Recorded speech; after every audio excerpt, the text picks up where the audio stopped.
Hey, today we're going to learn how to make this bow tie block. This is a really simple block. It's a lot of fun.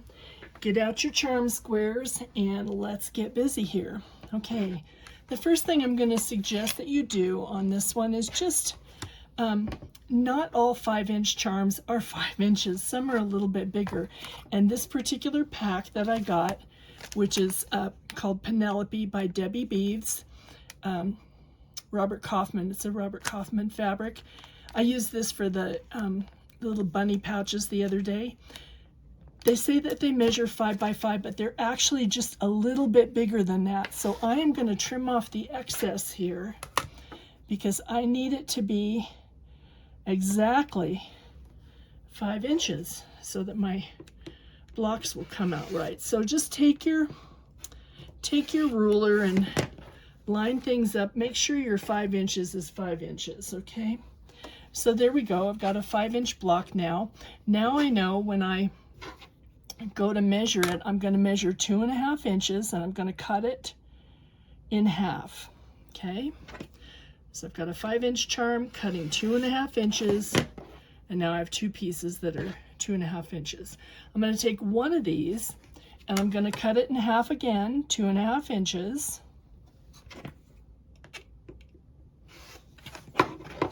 And that's going to give me two 2.5-inch squares, okay? So I'm going to set those aside for just a minute. Then I'm going to take the remaining 2.5-inch strip and I'm going to cut off the end of it 1.25 inches. This we're going to set aside. You can use this on your border for this particular quilt, or you can just set it in your scrap pile and use it another time, okay? We're just going to set that aside.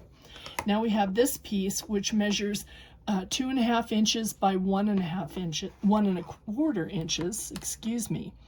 And we're going to cut that in half again, so we're going to cut it 1.25 inches.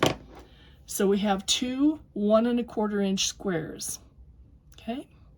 So you're going to have those along with your first two pieces, and then cut some background fabric, and you're going to need two 2.5-inch squares. I'm using a Fairy Frost by Michael Miller for this one, and that's it. That's what you're going to need to make the block. So we're going to take these two and we're going to use these first, along with these little tiny oh, Kitty's crying. She always calls me when I'm busy. Okay, you're going to take these and you're going to divide them right in half. Using your marking pen. We're going to go ahead and mark it on the diagonal. And I think I'm going to see if I can do this with a Sharpie, just so you can see it. It's not going to really show. I use an air erase marker typically, but it doesn't really show up for you. So you're going to divide it just like that, okay? And we're going to mark both of them that way.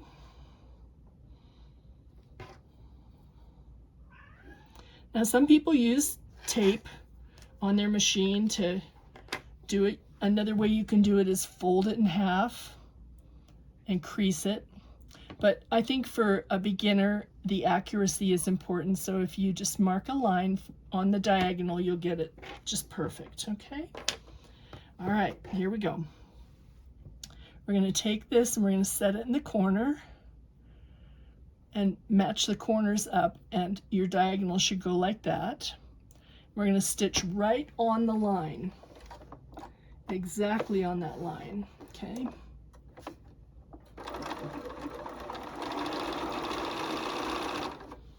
And leave that under the needle, and you're going to set up your next one. Make sure your corners are lined up. Stitch exactly on that line.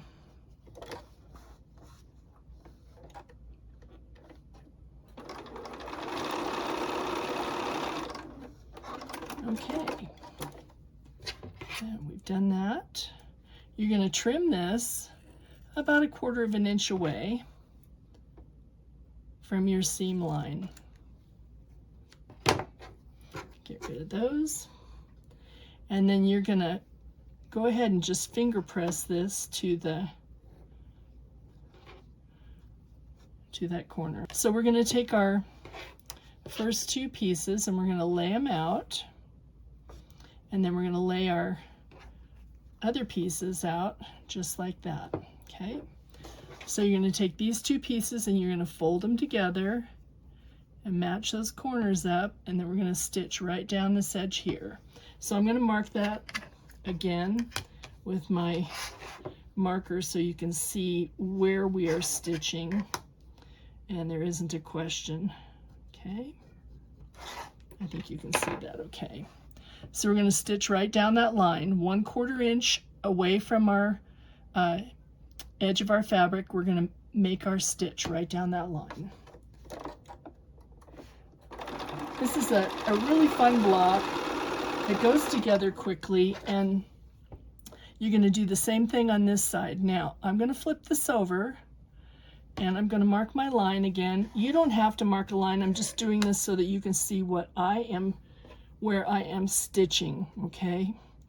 And if you're an advanced quilter, don't let it bother you. This is for beginners, okay? Again, I've got my little triangle in the corner here, and I am stitching down that line.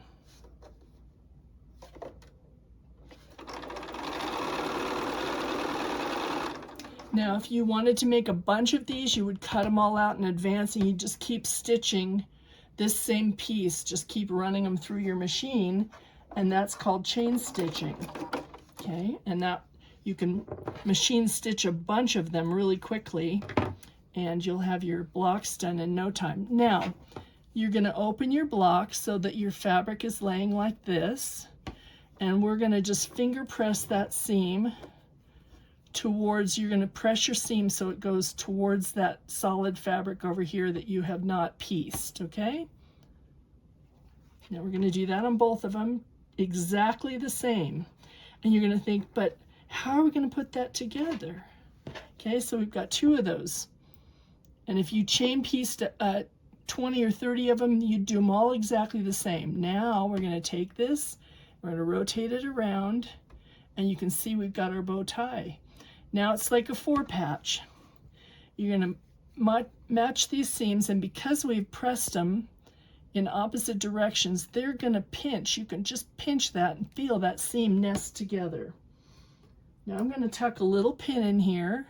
If you're an advanced quilter, you do not have to tuck a pin. Don't put your pin right in the seam. Put it next to the seam. So you've tacked the back down and you have everything else pinched together, and you can see that they line up. Sometimes by putting a pin exactly in your seam, you'll distort the seam and you won't get what you want, okay? There we go. Let's stitch that 1/4 inch. Just make sure you've got everything lined up nice. Take your time, you don't have to be in a rush, okay? Now, this is the front of our fabric, and we've got our little bow tie there, you can see that. And what I'm going to do on the back here is I'm going to spin my seam. So you pull this seam open in the middle, and what it should look like, you may have to cut a little of these threads here. Just give them a little nip. What you'll see is it looks like a little 4-patch. And then you can spin your seams. So when you are pressing your quilt patch, your block here, you're going to press it so that that is pressed open. And that's going to give you less bulk in that intersection right there, okay? I'm going to press this over on my iron real quick, and then I'll bring it back and we can talk a little bit more about it. Okay, there we go. Let's give it a nice press. Now, your block, when it's finished like this, should measure, and we will measure it, should measure 4.5 inches, and it does. Okay, so you'll have other blocks and you can put them together like this, or you could put them together like this so that they make like a, let me show you this, 4-patch in the middle. Let's do that like that. This is how I knew that block was bigger than 5 5 inches because I had a little piece hanging over the edge there. So that's why go ahead and measure them ahead of time. But you can do something like that. I hope you can see that. I'm going to stand up here and look through the camera. Just make sure. No, you can't. Okay. Let me pick this up and move it a little bit. There we go. So you can put it together like that. And that's one way you can do it. You can do them all going in the same direction. You can alternate with a solid block in between each of those, which I've done. You can look on the masthead of my Facebook site and you'll see that. So I hope that was fun for you today. I hope you'll make the little tuxedo block, the little necktie block, and have a lot of fun with it. They're great. It's beautiful for a baby quilt. And we've got some babies coming up in the neighborhood, so I thought I'd do a few of these and get that done for them today. All right, hope that was fun. If you like our channel, would you please subscribe and click the like button? We really appreciate that. It helps us out. Share it with your friends if you'd like, and we'll see you soon. Thank you. Bye.